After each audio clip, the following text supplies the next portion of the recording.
महेश त्रिपाठी, धरती का भगवान डॉक्टर को ही माना जाता है। पढ़ाई से लेकर प्रैक्टिस तक एक डॉक्टर जितनी मेहनत करता है उसके बारे में सोचकर ही कितनों के पसीने निकल जाएं। 24-24 घंटे की ड्यूटी बिना थके बिना रुके पूरी करते हैं ये डॉक्टर्स। हर डॉक्टर चाहता है कि उसके हाथ से जिस भी मरीज का इलाज हो रहा है उसे जिंदगी मिले। बावजूद इसके जब भी इलाज के दौरान किसी मरीज की मौत हो जाए या फिर इलाज करने में थोड़ी देर हो जाए तो निशाना भी डॉक्टर ही बन जाते हैं। हाल के दिनों में ऐसी कई घटनाएं सामने आई हैं जिनमें डॉक्टरों पर हमले हुए हैं और मजबूर होकर डॉक्टरों को हड़ताल करनी पड़ी। अब सवाल यह है कि दिन रात मेहनत कर मरीजों को जिंदगी देने वाले इस पेशे को लेकर सामाजिक सोच क्यों नहीं बदलती? आखिर क्यों हर बार डॉक्टर्स को ही निशाना बनाया जाता है? क्या इसलिए क्योंकि वो सबसे आसान निशाना होते हैं? जी संगम इसी सोच को लेकर आज सवाल उठा रहा है, इसी पर हम करेंगे चर्चा।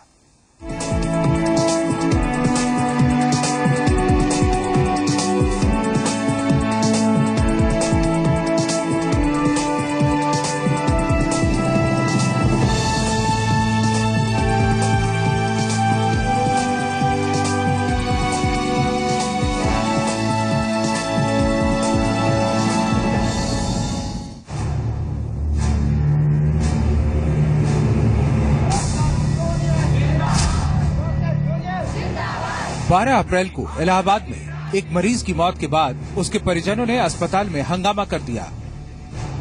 एक डॉक्टर के साथ मारपीट हुई जिसके बाद डॉक्टर हड़ताल पर चले गए।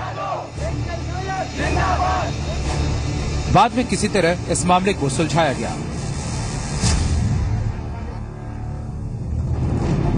मध्य प्रदेश की राजधानी भोपाल के मशहूर हमीदिया अस्पताल में 14 अप्रैल को एक एक्सीडेंट के केस में घायल मरीज के तीमारदारों ने हंगामा कर दिया। वार्ड में भर्ती मरीज के पास से जब डॉक्टरों ने भीड़ हटाने को कहा तो परिजन उग्र हो गए और डॉक्टरों के साथ मारपीट की। नाराज जूनियर डॉक्टर हड़ताल पर चले गए। हालांकि बाद में काफी प्रयास के बाद डॉक्टरों का आंदोलन खत्म हो गया, इस शर्त के साथ कि उन्हें सुरक्षा मुहैया करवाई जाएगी। इलाहाबाद और भोपाल के ये दो मामले एक तस्वीर दिखाते हैं उस माहौल की जिसमें धरती का भगवान कहे जाने वाले डॉक्टर काम करने को मजबूर हैं। डॉक्टरी पेशे के इस चुनौती ने न केवल डॉक्टर्स की सुरक्षा को लेकर गंभीर सवाल किए हैं बल्कि इसका खामियाजा भी वही लोग उठा रहे हैं जो दरअसल इसकी वजह बनते हैं, यानी मरीज और तीमारदार। सवाल ये कि आखिर इस हंगामे और इस तरह की प्रवृत्ति पर लगाम कैसे लगेगी? आखिर डॉक्टरों पर हमला करने वाले ये कब सोचेंगे कि उनका गुस्सा कितनों की जान पर भारी पड़ सकता है? आखिर अस्पताल में इलाज के लिए बैठे डॉक्टरों पर दबाव डालना या उन्हें मजबूर करना कितना जायज है? दरअसल इस मुद्दे को ठीक से समझने के लिए उन वजहों की तह तक जाना बेहद जरूरी है जिनके चलते ऐसा माहौल पैदा होता है। हंगामे के ज्यादातर मामले डिलीवरी या फिर एक्सीडेंट के केसेस में देखने को मिलते हैं। अक्सर ग्रामीण इलाकों में गर्भावस्था के दौरान घरेलू नुस्खों पर ही भरोसा किया जाता है और जब आखिरी दिनों में परिजन मरीज को लेकर अस्पताल पहुंचते हैं तो स्थिति बेहद गंभीर हो चुकी होती है। कई बार ऐसा होता है कि परिजनों की पहले की गई लापरवाही का खामियाजा मरीज को भुगतना पड़ता है और उसका रिएक्शन डॉक्टर और अस्पताल को। दूसरा मामला एक्सीडेंटल केसेस में देखने को मिलता है। ऐसे मामलों में जब तुरंत इलाज की जरूरत होती है, बजाय कि डॉक्टरों को अपने हिसाब से काम करने दिया जाए, उन पर बेजा दबाव बनाने की कोशिश होती है। नतीजा हंगामा और मारपीट के तौर पर सामने आता है। यानी हंगामे की समस्या ज्यादातर मामलों में खुद मरीजों और उनके तीमारदारों के जरिए पैदा की जाती है। यही वजह है कि कई निजी अस्पताल अब ऐसे मामलों को हैंडल करने से कतराने लगे हैं। इसका खामियाजा भी भुगतना पड़ता है मरीजों को। जाहिर है चुनौतियों से घिर चुके डॉक्टरी पेशे को ठीक से समझने की जरूरत है। इसके प्रति सम्मान का भाव पैदा करने की जरूरत है। मानसिकता बदलने की जरूरत है। ब्यूरो रिपोर्ट, जी मीडिया।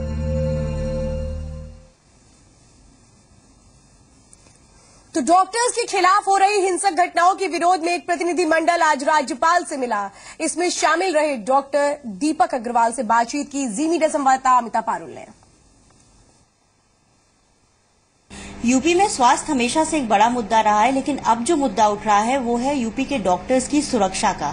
जी हाँ, जिस तरह से प्रदेश भर में तमाम जिलों से भी खबरें आई हैं डॉक्टर्स की सुरक्षा को लेकर, उनके ऊपर अटैक भी हो रहे हैं, इसको लेकर अब तमाम डॉक्टर्स लामबंद हो रहे हैं।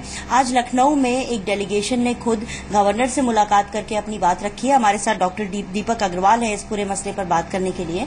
डॉक्टर साहब, किन मुद्दों को आप लोगों ने उठाया और खास बात क्या रही जो गवर्नर से आप लोगों की मुलाकात हुई है? नहीं, मुलाकात का सिर्फ पर्पज ये था कि अगर किसी पेशेंट को शिकायत है, किसी अटेंडेंट को डॉक्टर शिकायत है, तो उसके कानून उसके लिए है, क्रिमिनल प्रोसीडिंग भी है, कंज्यूमर फोरम भी है, उसको हक है उसमें जाके अपना मुद्दा पेश करने का। लेकिन अगर कोई पेशेंट का इलाज करते हुए कोई इवेंट होता है, अस्पताल के अंदर होता है, तो इमीडिएट रिएक्ट करके उसको तोड़फोड़ करना, डॉक्टरों को साथ मिसबिहेव करना, डॉक्टर की पिटाई करना, जैसा इलाहाबाद में हम लोग देखने मिला है, वो कहीं से न्याय संगत नहीं है। वो तो क्रिमिनल प्रोसीजर मतलब क्रिमिनल एक्ट है, उसको कानून अपने हिसाब से जो उसकी एक्शन होना चाहिए। दूसरी ये भी है कि एक नर्सिंग होम प्रोटेक्शन एक्ट भी इंटैक्ट है, यूपी गवर्नमेंट का एक्ट है, और उसमें प्रावधान है कि अगर जो ऐसा कोई करता है, डॉक्टर नर्सिंग होम की प्रॉपर्टी को डैमेज करता है या डॉक्टर को नुकसान पहुंचाता है, उसको नॉन अवेलेबल वारंट है, अरेस्ट है, उसमें सजा है, और उसका मॉनिटरी जुर्माना भी उस पर लगाना है। तो इस एक्ट को इम्प्लीमेंट करना, अगर नर्सिंग होम के अंदर कुछ बिहेवियर करता है, डॉक्टर का तो कंज्यूमर प्रोटेक्शन है, क्रिमिनल प्रोसीजर है, वो सब एक्ट तो कानून है, डॉक्टर उसके अंदर आता है, डॉक्टर जैसा होता है तो उसकी सजा उसको मिलती है। लेकिन ये जो क्रिमिनल एक्ट नर्सिंग होम के अंदर तोड़फोड़ करना और डॉक्टर को नुकसान, ये हानिकारक, ये कहीं से न्याय संगत नहीं है। जिस तरह से तमाम जगहों से कानून अपने हाथ में लेने की घटनाएं सामने आई हैं, उसके बाद अब आप लोगों का क्या मुहिम है और किस तरह से इसको आगे लेकर जाएंगे? तमाम लोग आपके साथ आ रहे हैं। ये मुहिम है तो हम लोग जो गवर्नमेंट है, हम लोग यूपी गवर्नमेंट है, हम लोग और अपने पुलिस प्रोटेक्शन, उन्हीं से रिक्वेस्ट करेंगे कि प्रोटेक्शन तो वही प्रोवाइड कर सकते हैं, जैसे कॉमन आदमी जनता जैसा प्रोटेक्शन मिलता है, तो उन्हीं को उस एक्ट को इम्प्लीमेंट करना, उसको प्रॉपर प्रोटेक्शन देना, हम लोग को यही मुहिम है, और उसके अलावा कोई मुहिम नहीं है। और कोई बात जो आप हमारे थ्रू आगे ले जाना चाहते हैं, क्योंकि तमाम इस तरह की घटनाएं लगातार हो रही हैं और लोगों का भी ये दायित्व है कि इस तरह की चीजें ना करें। हम समाज को 2 मैसेज देना चाहते हैं। जैसे कि हम लोग तो डॉक्टर बड़ी मेहनत करके बनते हैं, हम लोग को डीएम करके प्रैक्टिस में आने में, अपनी प्रैक्टिस करने में 35 साल की उम्र लगी। अगर लेकिन एक चीज समाज को देखना है कि 2 बहुत जरूरी परिवर्तन आ रहे हैं। बहुत सारे डॉक्टर जो हैं अपने बच्चों को इस प्रोफेशन में जुड़े हैं। अगर बहुत सारे बायोलॉजी की सीट देखिए तो उसमें दाखिला कम हो जा रहा है, पीएमटी के एग्जाम के नंबर और कैंडिडेट उसमें कम होते जा रहे हैं। तो सब लोगों को विचार करना होगा ऐसा क्या है कि डॉक्टर में लोग जाना नहीं चाहते हैं। इसमें ये नया जो कानून व्यवस्था है, इसके बारे में ये बहुत इंपॉर्टेंट विषय है। आपको विश्वास नहीं होगा कि डॉक्टर रोहित गुप्ता जिनके साथ इलाहाबाद में ऐसा हुआ, उनकी डॉटर एमबीबीएस का कोर्स कर रही है दिल्ली में, वो इस कोर्स को छोड़ना चाहती है इस मुहिम को देख के। तो हम लोग को समाज को विश्वास करना होगा कि हम लोग जो कर रहे हैं उसके आगे फ्यूचर में क्या होगा। 10-15 साल पर लोगों को डॉक्टर नहीं मिलेंगे इलाज करने के लिए। तो ये बहुत इंपॉर्टेंट मुद्दा है जो लोगों को, समाज को खुद देखना है कि ऐसा करना वो जस्टिफाई कर रहे हैं नहीं कर रहे। तो वाकई कई अहम सवाल यहां पर खड़े हो जाते हैं, क्योंकि जाहिर सी बात है डॉक्टर्स जो हमेशा ये कोशिश करते हैं कि ज्यादा से ज्यादा पेशेंट्स ठीक हो जाए, क्योंकि कोई भी डॉक्टर ये नहीं चाहता कि उसका रिकॉर्ड किसी भी तरीके से खराब हो। पूरी कोशिश होती है, एक तरीके से जी जान लगा देते हैं किसी भी जिंदगी बचाने में। इस बात को समझना होगा। इस पर चर्चा करने के लिए खास मेहमानों का पैनल हमारे साथ है। नोएडा स्टूडियो में डॉक्टर अंशुमान हमारे साथ है, वाराणसी से डॉक्टर संजय गर्ग जुड़ चुके हैं, लखनऊ से डॉक्टर आलोक मिश्र हैं। आप सभी का बहुत बहुत स्वागत है। डॉक्टर अंशुमान, आपसे पहला सवाल करना चाहती हूँ कि जाहिर सी बात है एक बहुत कड़ी मेहनत होती है, लगन होती है, जिसके बाद डॉक्टर बन पाता है एक डॉक्टर, और एक शपथ भी होती है कि नहीं बेस्ट ट्रीटमेंट दिया जाएगा। फिर इस तरह की बदसलूकी क्या समझा जाए इसे? देखिए, ये तो खेदजनक बात है जो हो रहा है। आए दिनों डॉक्टर या अस्पताल पे अटैक जिस तरह से हो रहा है, एक परसेप्शन बदलता जा रहा है। समाज में एक परसेप्शन हो रहा है कि डॉक्टर ने गलत ही इलाज किया होगा, ये मान के बैठे हैं। आपको डिस्प्रूव करना है कि नहीं, आपने ऐसा जो सोचा है गलत है, हमने इलाज सही किया है। इस परसेप्शन को मिटाना होगा। और सेकंड, जो फिल्मों का बड़ा असर होता है समाज की मानसिकता पे। फिल्मों में दिखाया जाता है कि एक्सीडेंट का केस आया, कुछ है, डॉक्टर का कॉलर पकड़ा, रिवॉल्वर लगा के, डॉक्टर इसको ठीक करो, तुम्हें इसको बचाना है। इस तरह के फिल्मों पे सेंसर बोर्ड को करना चाहिए कि गलत मैसेज जा रहा है। इससे नहीं होगा। डॉक्टर जितना स्वच्छंद दिमाग से काम करेगा, जितना स्वच्छंद दिमाग से इलाज करना चाहेगा, इलाज उतना अच्छा दे पाएगा। कम्युनिकेशन, डॉक्टर से अच्छी तरीके से आप बात कीजिए, डॉक्टर साहब क्या कंडीशन है, हमें क्या करना चाहिए, डॉक्टर भी अच्छी तरह से आपको एक्सप्लेन करे। ये बेटर रास्ता है रादर देन की मार पिटाई हो और डॉक्टर ये सोचने लगे कि मुझे पेशेंट नहीं लेना है। बिल्कुल, एक डर कहीं ना कहीं जरूर पैदा होने लगता है इन सब चीजों के बाद। लेकिन होता क्यों है ये भी बहुत बड़ा अहम सवाल है। कैसे रुकेगी ये तमाम घटनाएं, वारदातें, ये लगातार चर्चा का विषय है। डॉक्टर आलोक मिश्रा भी मेरे साथ जुड़े हैं। डॉक्टर आलोक मिश्रा, मैं एक सवाल ये समझना चाहती हूँ कि जब भी कोई अगर एक्सीडेंट का केस ले लीजिए या कोई प्रेगनेंसी का केस ले लीजिए या कोई एक कॉम्प्लिकेटेड केस ले लीजिए, जाहिर सी बात है जब कोई हॉस्पिटल आता है तो लोगों का मेन कंसर्न इस बात पर कम रहता है कि नहीं टाइमली इलाज मिल जाए या डॉक्टर से वो बात कर ले। इस पर ज्यादा होता है कि किससे फोन करा दें, क्या सिफारिश हो जाए, क्या दबाव बन जाए। आखिर इस तरह की सोच क्यों है? लोगों को ये इस बात का तो एहसास होना पड़ेगा कि एक डॉक्टर के हाथ में ट्रीटमेंट होता है, क्या करना है क्या नहीं करना है वो एक बहुत अच्छी तरीके से समझता है। लोग इन बातों को क्यों नहीं समझते, दबाव डालने लगते हैं। कहीं ना कहीं इससे काम भी तो प्रभावित होता है। जी हाँ, दरअसल अब हम लोग की एक्सपेक्टेशन बहुत ही अननेचुरल हो गई है। प्रेगनेंसी के केस चूंकि वो बीमारी नहीं होती, वो चाहते हैं खुशखबरी चीज है, यहाँ हमें जो भी आउटकम मिले वो हमेशा अच्छा मिले। एक्सीडेंट एक अचानक होता है, उसके परिणाम के लिए हम तैयार नहीं होते हैं।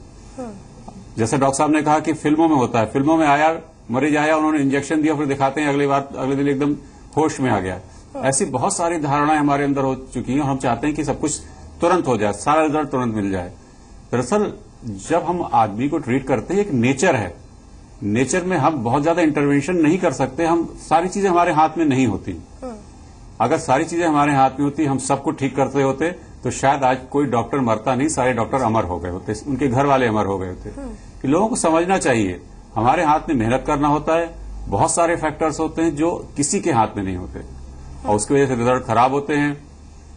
दूसरी चीज है कि व्यावसायिकता भी ज्यादा है। लोग समझते हैं कि केवल पैसा देके हम सब कुछ खरीद सकते हैं। जिंदगी कभी पैसा देके नहीं खरीदी जा सकती। वो आपका तकदीर होती है, हमारी मेहनत होती है। और हमारे समाज में देखिए गाहे बगाहे चलन हो ही चुका है कि लोगों में विश्वास हो गया कि बिना दवाओं के, बिना सोर्स के कोई काम नहीं होता। तो ये भी सोचने लगते हैं कि डॉक्टरी में भी बिना दवाओं, बिना सोर्स के काम नहीं हो रहा है। और आप मान के चलिए डॉक्टर जितना खुले मन से काम करेगा, बिना दवाओं के काम करेगा, उतना अच्छा काम करेगा। जितना आप उस पर प्रेशर डालेंगे, 10 लोग भीड़ लगाएंगे, 10 लोग क्वेश्चन पूछेंगे, तब वो डिफेंसिव हो जाता है। तब उसका उद्देश्य ये नहीं होता कि हम इलाज कैसे करें, तब वो इस मूड में आ जाता है कि भैया हम कैसे बचें, मरीज तो सेकेंडरी हो जाता है। तो कृपया करके मैं इस माध्यम से लोगों को जागरूक करना चाहता हूं कि डॉक्टर को खुलकर उसका काम करने दें, उस पर अननेचुरल अनावश्यक दबाव डालकर इलाज कराने की कोशिश ना करें। बिल्कुल बिल्कुल। डॉक्टर संजय गर्ग भी मेरे साथ हैं। डॉक्टर संजय गर्ग, एक बात मैं समझना चाहती हूँ कि कहीं ना कहीं लोग जब भी एक हॉस्पिटल पहुंचते हैं, जाहिर सी बात है वो ये क्यों भूल जाते हैं कि उस हॉस्पिटल में उनके पेशेंट के अलावा बहुत सारे पेशेंट हैं और अगर एक तरीके से वो वायलेंट होते हैं, मारपीट करते हैं, तो इसका असर दूसरों के ऊपर भी होगा। जाहिर सी बात है डॉक्टर के ऊपर तो होता ही है। कहीं ना कहीं लोगों को भी ये नहीं लगता, समझने की जरूरत है कि बहुत माध्यम है, मारपीट करना, हंगामा करना किसी भी तरीके से जायज नहीं है, क्योंकि खुद का पेशेंट तो एक तरीके से मुश्किल में आएगा ही आएगा, दूसरे भी लोग मुश्किल में आएंगे। पूरी एक सामाजिक जिम्मेदारी देश के प्रति हर एक नागरिक की होती है, समझना इसको भी जरूर पड़ेगा समाज को। जी हाँ, बिल्कुल। जब तक हम लोग ये नहीं समझेंगे कि हम सिर्फ अपने ही मरीज का इलाज कराना नहीं आए हैं, बल्कि हॉस्पिटल में बहुत सारे मरीज हैं और डॉक्टर एक ही मरीज का इलाज नहीं कर रहा है, उसके मन में उसके जितने भी मरीज हैं उनके प्रति उसकी संवेदना है, उसको सब मरीजों का ख्याल रखना है और ये कोशिश करनी है कि मेरे सारे मरीज अच्छे से अच्छे हों। जो मरीज बहुत सीरियस है, जो बहुत क्रिटिकल है, वो भी डॉक्टर को पता होता है कि क्रिटिकल है, उसके ऊपर वो ज्यादा महत्व देता है, अपना ज्यादा समय देता है। जितने उनके अंडर में डॉक्टर दूसरे भी काम करते हैं, जितनी नर्सेज होती हैं, उनको पहले से ही ये बता के रखते हैं कि हाँ, इन मरीजों के ऊपर विशेष ध्यान देना है। उसके बाद भी कभी ना कभी कोई मरीज जिस तरीके से हम लोग चाहते हैं, जो ट्रीटमेंट हम लोग करते हैं, उस तरीके से बिहेव नहीं करता। क्योंकि कोई भी चीज हम आज की डेट में प्राप्त करना चाहें, उसके लिए कितनी भी मेहनत करें, ये जरूरी नहीं कि उसमें हम सक्सेसफुल हो ही जाएं। कोई भी डॉक्टर नहीं चाहता कि मेरे मरीज को कोई भी प्रॉब्लम हो, वो किसी भी तरीके से एक्सपायर करे या उसको कोई कॉम्प्लिकेशन हो। लेकिन भविष्य और रिजल्ट किसी के हाथ में नहीं होता, हर आदमी कोशिश कर सकता है। अगर एक मरीज मारपीट करता है या एक मरीज गाली गलौज करता है, एक मरीज अननेसेसरी प्रेशर क्रिएट करता है, डॉक्टर के ऊपर ही नहीं अगर पैरामेडिकल स्टाफ के ऊपर भी प्रेशर क्रिएट करता है तो इसका पूरा बुरा इफेक्ट पूरे सिस्टम पे आता है। हर मरीज के सारे साथी जितने बाकी मरीज हैं वो भी उससे प्रभावित होते हैं।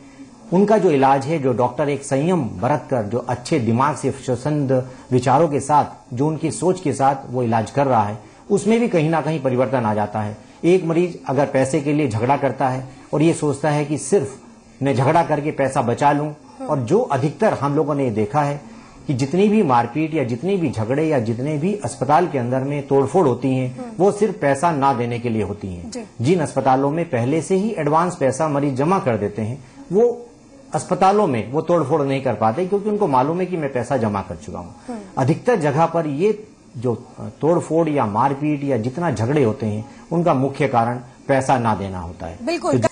डॉक्टर आलोक मिश्रा, आपसे सवाल करना चाहती हूँ कि जाहिर सी बात है कोई भी चीज, किसी भी चीज का भविष्य पर बहुत ज्यादा असर पड़ता है। अभी जो हो रहा है, पहले से देश में डॉक्टरों की कमी है और अब जिस तरह से मारपीट होती है, हंगामा होता है, डॉक्टरों की एक तरीके से कहें सुरक्षा को लेकर कई सवाल खड़े होते हैं, तो क्यों कोई डॉक्टरी प्रोफेशन में आना चाहेगा? क्यों एक तरीके से ये कहें कि कोई डॉक्टर बनना चाहेगा? कहीं ना कहीं खतरा नहीं है नौजवानों के लिए जो इस सोच को लेकर आगे बढ़े कि नहीं, अगर इतनी इनसिक्योर है तो हम डॉक्टर क्यों बने?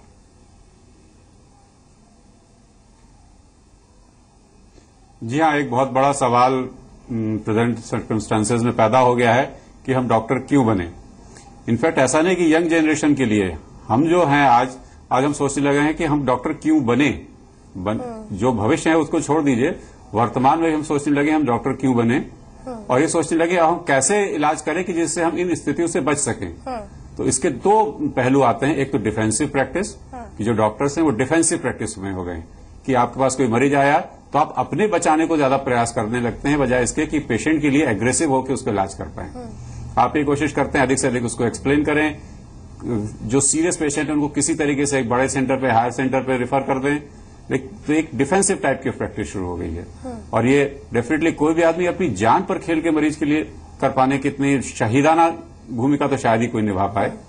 उसके भी बाल बच्चे होते हैं, उसका भी भविष्य होता है और खासकर यंग जनरेशन के लिए बहुत खराब उदाहरण हो रहा है। आज दिन मारपीट, गोली, तो कौन प्रोफेशन में आना चाहेगा? देखिए बहुत सारे कॉलेजेस ऐसे हैं जिसमें एमबीबीएस की सीटें खाली जा रही हैं। कई बार ऐसा देखा जाता है कि नेग्लिजेंस होती है पेशेंट के साइड से। जब समय रहता है तो इलाज नहीं होता और जब समय नहीं रहता है तो इलाज के लिए पहुंचते हैं और सारी जिम्मेदारी डॉक्टर की दे देते हैं। तो कहीं ना कहीं लोगों को भी तो जागरूक होना होगा कि अपनी हेल्थ के लिए आप कॉन्शियस रहिए, टाइम टू टाइम चेकअप कराइए। अगर कोई चीज है तो कम से कम पहले पता तो लगे, तब तो इलाज हो पाएगा। बिल्कुल, इसका बहुत बड़ा उदाहरण है कि आप नई गाड़ी खरीदते हैं, शोरूम से बाहर गाड़ी नहीं निकलती इंश्योरेंस के बिना, लेकिन हिंदुस्तान में कितने लोग हैं जो अपने हेल्थ इंश्योरेंस के लिए जागरूक हैं, अपना प्रिवेंटिव हेल्थ चेकअप कराते हैं। आपने अपने मेंटेनेंस पे ध्यान नहीं दिया। जब कोई लक्षण आने लगे किसी बीमारी के, आप हर समय कोशिश करते हैं क्वालिफाइड डॉक्टर के पास न जाके कहीं झोला छाप डॉक्टर के पास उनका इलाज हो जाए, कहीं ओवर द काउंटर ड्रग मिल जाए। जब सिचुएशन बिल्कुल नाजुक हो जाती है उस समय पहुंचते हैं और चाहते हैं कि डॉक्टर जो स्पेशलिस्ट है मिरेकल कर दे। ये जादू संभव नहीं है। तो फॉल्स परसेप्शन और एक्स्ट्रा एक्सपेक्टेशन, उम्मीदें बहुत बढ़ती जा रही हैं। उस उम्मीद पे खड़े उतरने के लिए हम काबिल नहीं हैं। डॉक्टर भगवान नहीं होता है, भगवान का दर्जा आपने दिया है, डॉक्टर को इंसान रहने दो, बस हमारे साथ हैवानियत ना करो। हम आपको बहुत अच्छा डिलीवर करके दे सकते हैं। इंडिया के डॉक्टर्स काफी क्वालिफाइड, अक्लमंद और बहुत अच्छा डिलीवर करने वाले हैं अगर कंपेयर करें वर्ल्ड में तो, लेकिन इसको आपको देना होगा। डॉक्टर संजय गर्ग, आपसे भी सवाल करना चाहती हूँ। जिस तरह से ये तमाम हमले हंगामे बढ़ते चले जा रहे हैं, जाहिर सी बात है सुरक्षा को लेकर सवाल तो उठते हैं, हड़ताल भी होती है, लेकिन आपको लगता है कि सुरक्षा मिल पा रही है? क्योंकि ये बहुत गंभीर मसला हो चुका है, क्योंकि एक तरीके से मरीजों पर इसका सीधा असर होता है। नहीं लगता कि नहीं, सरकार को सोचना चाहिए कम से कम सुरक्षा तो दे डॉक्टरों को? जी हाँ, सुरक्षा के मामले में लोकल पुलिस, कोई भी चीज जब भी आप बुलाएंगे तो आने में समय लगेगा। सुरक्षा तो मिलना बहुत मुश्किल है, लेकिन हम लोग को आज के समय में क्योंकि डिफेंसिव होना पड़ रहा है, जैसा डॉक्टर अंशुने में नहीं बोला कि डिफेंसिव वे में हम लोग ओवर ट्रीट करते हैं। कोई मरीज जिसका बहुत कम पैसा लग के ठीक हो जाना चाहिए, उसको डिफेंसिव वे में हम लोग ज्यादा हैवी एंटीबायोटिक देते हैं जिससे उसको कोई कॉम्प्लिकेशन ना हो। छोटा सा भी कॉम्प्लिकेशन हो, अगर मरीज के साथ ही उसमें हंगामा शुरू कर देते हैं या 4 आदमी पूछने वाले आ जाते हैं तो उनको बड़े सेंटर पे रेफर कर दिया जाता है, जिससे कि उनका जो खर्चा कम में होना चाहिए उसका कई गुना खर्चा हो जाता है। इसलिए और दूसरा, जितनी भी यंग जनरेशन है वो इन सब चीजों से अफेक्टेड हो रही है। वो आज की डेट में अपना क्लिनिकल सेंस यूज नहीं कर रही है, क्योंकि कल की डेट में मरीजों के साथ ही पूछते हैं आपने डायग्नोसिस कैसे किया। पहले नब्ज देखकर ट्रीटमेंट हो जाता था, मिनिमम इन्वेस्टिगेशन से ट्रीटमेंट हो जाता था। अब इन्वेस्टिगेशन की झड़ी लग जाती है। जितने यंग जनरेशन के डॉक्टर्स हैं वो इतने सारे इन्वेस्टिगेशन कराते हैं जिसकी वजह से उनका खर्चा बढ़ जाता है, लेकिन मरीज को इसकी चिंता नहीं हो रही है। हम लोग जितना भी मेहनत करके, जो लोग 30 साल से प्रैक्टिस कर रहे हैं, 25 साल से प्रैक्टिस कर रहे हैं, एक्सपीरियंस के साथ प्रैक्टिस कर रहे हैं और मैक्सिमम डिलीवर करना चाहते हैं पेशेंट को अपने एक्सपीरियंस के बेसिस पे, उनमें कहीं ना कहीं प्रॉब्लम आ रही है। हम लोग अपने आप को डिफेंसिव करके चल रहे हैं। आगे की जनरेशन को भी, जो नेक्स्ट जनरेशन जो डॉक्टर बनना चाहती है, उनको भी ये बताने के लिए कि हाँ आप डॉक्टर बने बड़ा मुश्किल होती है, क्योंकि वो लोग भी रोज के रोज झगड़ा पढ़ते हैं, अखबार में पढ़ते हैं, टीवी में देखते हैं, तो उनको लगता है कहीं हमारी जान खतरे में तो नहीं है। बचाने वाला कहीं खुद ही इस हैवानियत का शिकार तो नहीं हो जाएगा। बहुत सारे फैक्टर्स हैं जिनको समझने की जरूरत है, समाज को भी समझने की जरूरत है, क्योंकि एक बेहतर तालमेल से ही मरीज ठीक हो सकता है, डॉक्टर इलाज कर सकता है, क्योंकि दोनों की ही एक जिम्मेदारी होती है। समय की भी जिम्मेदारी होती है कि समय पर पहुंचिए अस्पताल, डॉक्टरों से एक तरीके से सही व्यवहार कम से कम करिए, क्योंकि इलाज तो वही करेंगे, मारपीट का कोई फायदा तो है नहीं। बहरहाल चर्चा बहुत लंबी हो सकती है, लेकिन समय हमारे पास इतना ही है। आप तीनों ही मेहमानों का इस चर्चा में शामिल होने के लिए बहुत बहुत धन्यवाद। तो जिम्मेदारी को समझिए, जिम्मेदाराना कदम उठाइए, कम से कम अपने मरीज के साथ साथ दूसरे मरीजों का भी ख्याल रखिए। इस खास पेशकश बस इतना ही, मुझे दीजिए इजाजत, नमस्कार।